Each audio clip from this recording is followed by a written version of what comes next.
Olá, nós estamos iniciando mais uma série de entrevistas aqui do RDTV, nos estúdios do Repórter Diário. E antes de apresentar aqui o nosso entrevistado, nós queremos prestar aqui a nossa solidariedade ao nosso colega e irmão aqui que trabalha no Repórter Diário, o repórter Tiago, que infelizmente a sua mãe faleceu hoje. Toda a nossa solidariedade e força, que Deus abençoe e conforte o seu coração. E nós estamos aqui recebendo o nosso querido amigo Mário Camilo Bon, presidente do Observatório Social de São Caetano do Sul, que vai conversar com a gente aqui e falar sobre esse trabalho de fiscalização do poder público de São Caetano e do ABC. Está também aqui o nosso repórter Carlos Carvalho, que vai nos ajudar nessa série de entrevista. Boa tarde para vocês. Boa tarde a todos. Boa tarde, Samuel. Boa tarde, Mário. Boa tarde a você, internauta. Bom, nós vamos começar a entrevista e, primeiramente, perguntando a você, Mário, sobre a ideia do Observatório Social e o seu objetivo em relação a isso nos poderes públicos aqui da nossa região, né? Ou é focado somente em São Caetano do Sul? Obrigado, primeiro, pela oportunidade de estar aqui divulgando esse trabalho que é feito exclusivamente por voluntários. Nenhum de nós ganha absolutamente nada para fazer esse trabalho, a não ser a satisfação de ajudar a melhorar um pouco a sociedade. O Observatório Social é uma ideia que nasceu há 8, já quase 9 anos atrás, no sul do país, no Paraná, e que desde então vem crescendo. Nós já estamos presentes aí em mais de 100 cidades brasileiras, e nesses 8, quase 9 anos, já economizamos R$1,5 bilhão de reais. Agindo preventivamente no combate à corrupção, organizando e fiscalizando trabalhos de compras das prefeituras, licitações e outras atividades dos organismos municipais. O Observatório Social é focado na gestão pública municipal. Então, quando a gente fala Observatório Social de São Caetano, nós nos preocupamos em fiscalizar unicamente a gestão de São Caetano do Sul. O Observatório de São Caetano é o primeiro da rede de observatórios a ser fundado no Grande ABC. Depois de nós, já São Paulo fundou um observatório o ano passado, está começando esse ano um trabalho muito forte também na fiscalização das contas da cidade de São Paulo. E existem iniciativas para que Santo André e São Bernardo também tenham um observatório, se não ainda em 2017, em 2018. Nós estamos organizados numa rede onde nós conseguimos compartilhar entre todos as experiências do Brasil inteiro. Então, tudo aquilo que acontece nessas 100 cidades serve para nós como ensinamento, serve para nós como aprendizado, e a gente acaba descobrindo o quê, trabalhando de forma organizada? Que a corrupção acontece sempre da mesma forma em todos os municípios brasileiros. Então, com essa experiência, é que a gente faz o nosso trabalho de acompanhar as contas públicas, tentando evitar ao máximo que a corrupção aconteça. E criando um ambiente para que ela não tenha espaço para acontecer. Como vocês fazem isso exatamente? Como é que o nosso internauta pode acompanhar esse trabalho de vocês? Vocês emitem relatórios mensalmente ou em outros períodos? Sim, nós emitimos prestações de contas, está na nossa página do Facebook, né? Como eu disse, é um trabalho feito por voluntários. Então, o cidadão comum, como nós, que quer ajudar, pode entrar na nossa página e dizer, olha, eu sou voluntário, quero ajudar nesse trabalho. E como é que ele pode ajudar? Nós acompanhamos e fiscalizamos licitações, por exemplo. Então, vamos imaginar que a Prefeitura de São Caetano está comprando esparadrapo, né? Olha, eu estou comprando esparadrapo para determinada atividade. Um cidadão que tenha conhecimento daquilo pode nos ajudar a dizer, olha, mas espera um pouquinho, nessa atividade não use esparadrapo. Por que você está comprando isso? Ou uma compra mais técnica, saúde, educação, pode nos ajudar dizendo, olha, isso é realmente necessário ou não, né? Ou ajudando até a levantar preços, né? Nós temos uma estrutura que quando a prefeitura compra determinado produto, vamos voltar ao exemplo do esparadrapo, nós saímos pesquisando no mercado quanto custa o esparadrapo. As demais prefeituras, nós temos informação, quanto é que estão pagando o esparadrapo? E você começa a descobrir, tem prefeitura que paga 5, tem prefeitura que paga 95. Então, o nosso trabalho em todas essas cidades é trazer isso para o menor custo possível. E aí você começa a descobrir, olha, espera um pouquinho, mas a prefeitura está comprando um lote grande de esparadrapo por R$19. Como é que pode? Isso, uma única unidade de esparadrapo na farmácia custa 12. Então, a própria população pode ajudar a gente a identificar esses desvios ou essas coisas um pouco fora da realidade, né? Então, e acompanhar contas públicas, que é o nosso principal trabalho, não é uma tarefa fácil. Não é uma tarefa fácil, porque as prefeituras não estão prontas ainda a dar transparência às compras públicas. O senhor considera que o portal de transparência, por exemplo, de São Caetano ainda não está perfeito da maneira que deveria estar? Não segue completamente a lei de transparência? De forma alguma. O portal de transparência de São Caetano, ele é absolutamente rudimentar, ele não tem as informações necessárias para que a gente possa dizer São Caetano é uma cidade transparente. Muito pelo contrário. Há quanto tempo o observatório existe? E como ele começou e nasceu ali em São Caetano do Sul? Em São Caetano existe há 2 anos e meio. 2 anos e meio. 2 anos e meio. Nasceu assim como nasceu nas outras cidades, da perplexidade do cidadão comum, como nós, né? Nós temos lá empresários, profissionais liberais, ninguém relacionado à política, né? Da perplexidade do cidadão comum de ver coisas acontecerem de forma, não vamos dizer estranhas, né? Estranhas. Como é que pode a gente não conseguir enxergar os números da prefeitura? Porque em 2016, 2017, você precisa saber tudo que tem na prefeitura. É lei, a lei da transparência diz, lei de acesso à informação. A prefeitura precisa, ou qualquer organismo público, precisa divulgar todas as suas contas no maior nível de detalhe. Um dia útil depois da contabilização do gasto. Isso não acontece. Se você entrar no portal da transparência de São Caetano, eu desafio você a entrar, você vai ver o número da secretaria bruto, não tem detalhe do que foi comprado. Aquilo você não consegue explodir e tem que ser fácil. Quem não conhece contabilidade tem que entrar, clicar no número e ver o detalhe daquilo. E ver que a prefeitura comprou pó de café do fulano, comprou açúcar do ciclano e pagou quanto, né? Para que não existam dúvidas em como a prefeitura está comprando. Isso não existe em São Caetano, não existe em nenhuma cidade do ABC. Aliás, o Ministério Público, a CGU, fez um trabalho eu não tenho esse número agora, mas eu posso mandar para vocês divulgarem, de nível de transparência dos municípios brasileiros, né? Isso é um trabalho oficial. Praticamente ninguém atinge o número de transparência. São pouquíssimos municípios no Brasil. Não chegam a 100. Né? Coincidentemente, a grande parte deles é onde já existe observatório. Quer dizer, a sociedade já começou a cobrar transparência.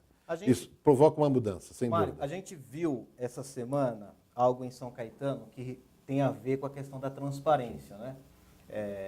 O observatório existe há 2 anos e meio e nós tivemos essa semana uma ação do prefeito, José Eurico Júnior, que vai devolver uma frota de carro que foi alugada, né? Ali como uma questão de cortar gastos da prefeitura. O observatório já tinha analisado essa questão dos aluguéis? A gente já tinha identificado que era muito caro, tá? A gente já tinha identificado que isso não estava normal. E aí tem uma outra questão envolvida em tudo isso, né?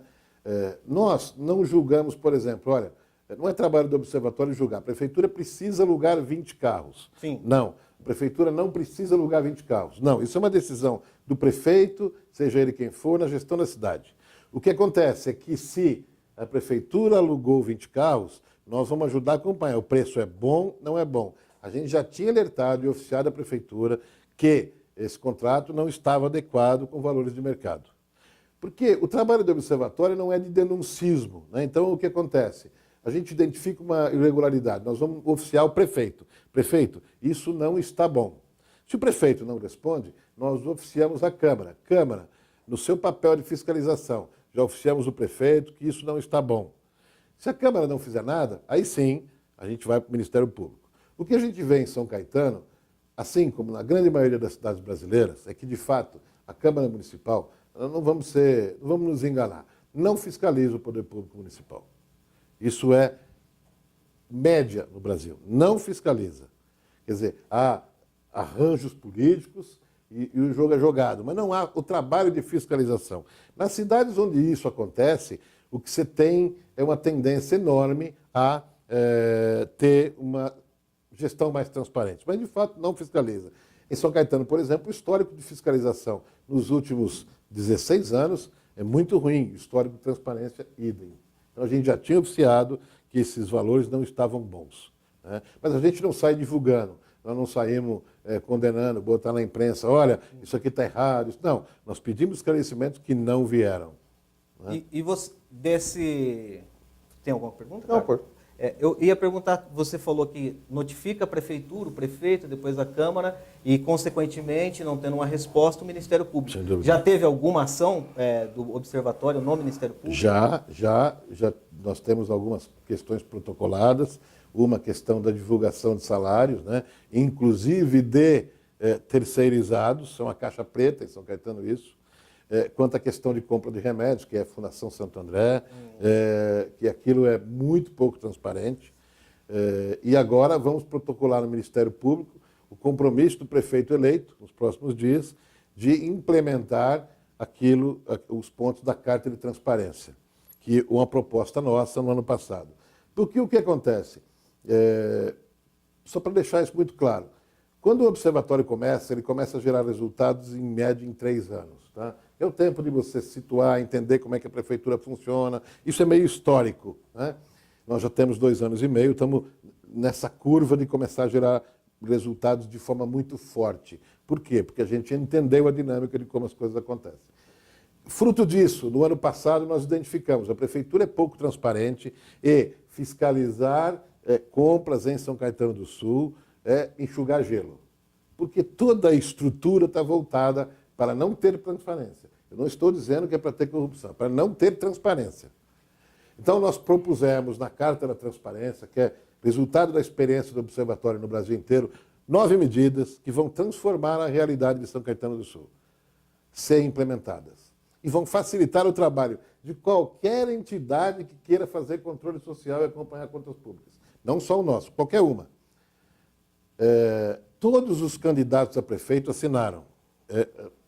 Praticamente todos, só um não assinou. Inclusive o prefeito eleito assinou. Então, agora nós vamos formalizar o Ministério Público. Está aqui a Carta de Transparência, está aqui o compromisso assumido pelo prefeito eleito. O Ministério Público nos acompanhe a cobrar a implementação dessas medidas. Em relação às promessas de campanha, também tem alguma fiscalização em cima disso? Porque a gente sabe que os prefeitos os candidatos adoram prometer mundos e fundos e no final às vezes não tem essa cobrança em torno de qual é a porcentagem de cumprimento dessas promessas, né? Vocês têm essa medida, têm essa metodologia de cobrança de promessas? Não faz parte do nosso trabalho.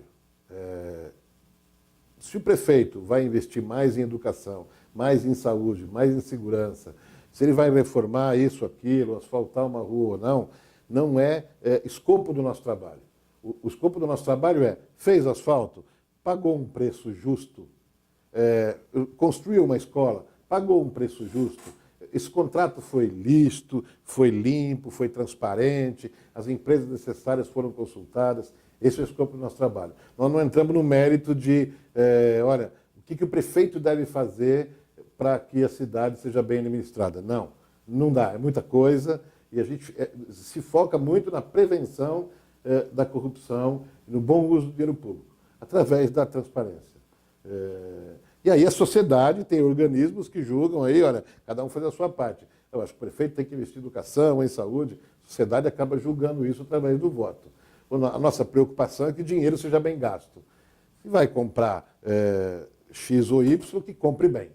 As reuniões, você falou das reuniões que acontecem no Observatório, elas acontecem com periodicidade? Vocês têm essas reuniões mensais ou vocês se conversam mais virtualmente? Como que isso funciona?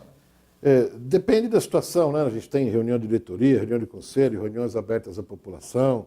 Elas acontecem às vezes fisicamente, às vezes virtuais. Em geral, uma vez por mês a gente faz uma reunião aberta à população, né? E semanalmente nós temos reuniões de diretoria da nossa infraestrutura que está ali acompanhando a licitação, acompanhando o que a prefeitura faz, né? E neste ano, neste primeiro semestre, nós estaremos muito focados na implementação da Carta da Transparência, que o prefeito eleito se comprometeu. E para nós é muito claro, estas medidas implantadas mudarão a realidade da transparência em São Caetano do Sul. Então, será o nosso foco nesse primeiro semestre de 2017. Mas por exemplo, nesse foco, que você pretende fazer uma ação maior com a população? Pretende apresentar isso também à Câmara, para que a Câmara também observe essa carta de transparência?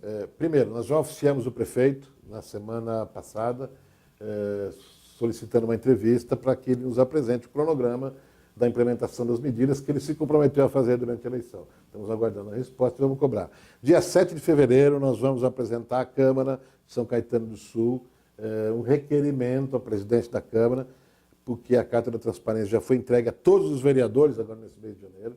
Vamos apresentar um requerimento solicitando o apoio da Câmara à implementação dessas medidas, que é boa para a cidade, né? A cidade será mais transparente, mais voltada para a informação ao público, todas as contas abertas. É o que a Carta propõe, em resumo, nas suas medidas. Então, nós estaremos na Câmara agora, dia 7 de fevereiro, apresentando esse requerimento de forma pública. Tem um evento já público, convidando a população a acompanhar, inclusive. Eu vou aproveitar À aqui vontade. a sua presença aqui. Você é CEO de uma empresa de gestão de software, é isso? De criação de software. Sim.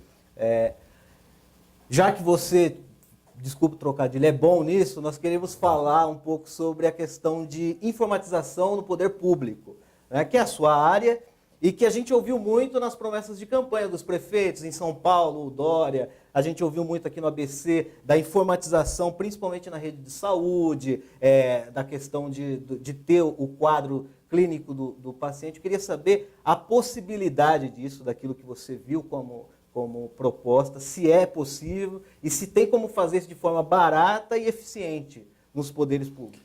Olha, excelente questão. Não só é possível, como é fundamental para a transparência informatizar os processos da gestão pública municipal. É fundamental. Por quê? Você vai ganhar eficiência, vai ganhar transparência e vai ganhar controle. Eu vou lhe dar um exemplo. Em São Caetano, nós não temos nenhum controle de estoque.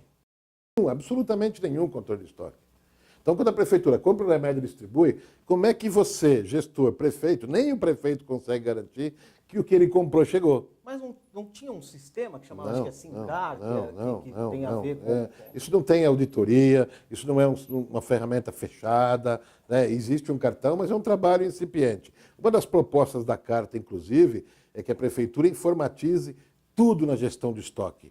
Cada movimento de estoque, de entrada e de saída, tem que estar registrado, inclusive com o servidor que fez a baixa, por exemplo, de um caderno para mandar para uma escola. Então, o que você está dizendo assim, não basta ter um software. Não. Ele tem que ter uma auditoria Sem e ele dúvida. tem que funcionar, é isso? Ele tem que ter processos ali consistentes, né? Eu posso ter um software que não tem o processo completo. Ele tem que ter processo, ele tem que ter auditoria, ele tem que ter maneiras de você auditar o que entrou, realmente entrou, o que saiu, realmente saiu. As prefeituras que já informatizaram esses processos têm ganhos fantásticos de eficiência. Vou lhe dar um exemplo. Obra, você quer fazer um projeto, você abre uma obra e consulta acompanhamento da sua obra na internet. Você não tem isso em praticamente nenhuma cidade do ABC.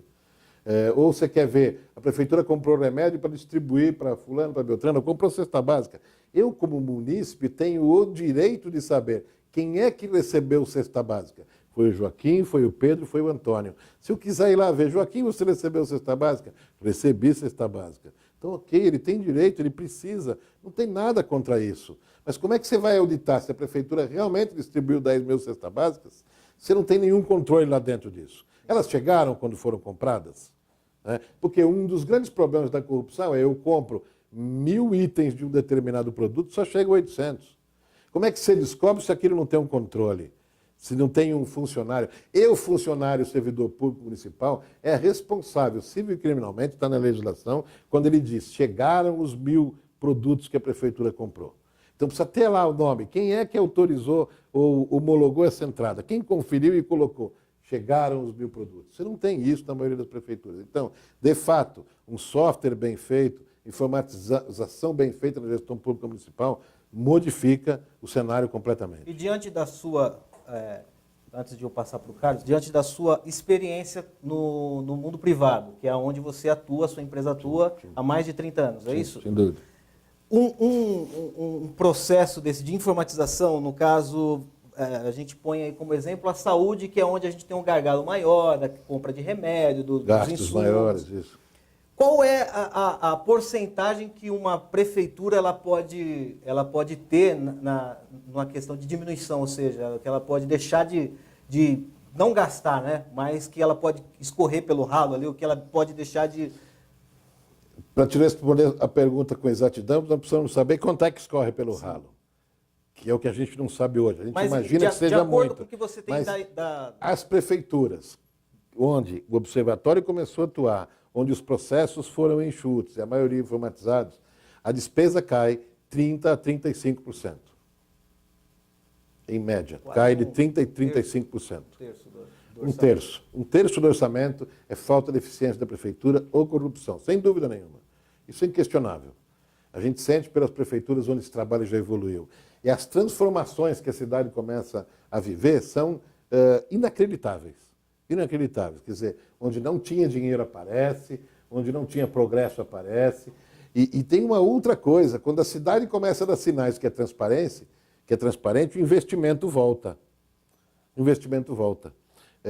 Eu vou te dar um exemplo da cidade onde os observatórios nasceram, que é Maringá. Maringá teve um roubo aí há 10 anos atrás de 150 milhões de reais.